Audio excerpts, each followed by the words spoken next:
Ha, betul kat belakang dia. Ramai sangat-sangat hampa. Ramai penuh foto. Okey, maksimum 30 orang sahaja. So yang mana berdekatan Pendang dan sekitar dengannya boleh main saja tau. Hari ni kami bagi sayur. Let's go. Okay.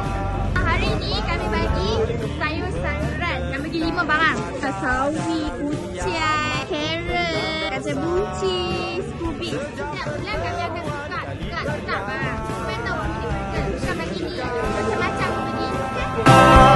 Hanya mimpi. Apa tengok belakang ni penuh kan? Seorang boleh ambil 5 barang. Apa boleh pilih? Apa saja pun dekat belakang ni, apa ambil saja. 5 barang, okey? Siapa? Lepas akan restock balik lah. Macam mana? Siapa lawan dapat lawan. Biarkan aku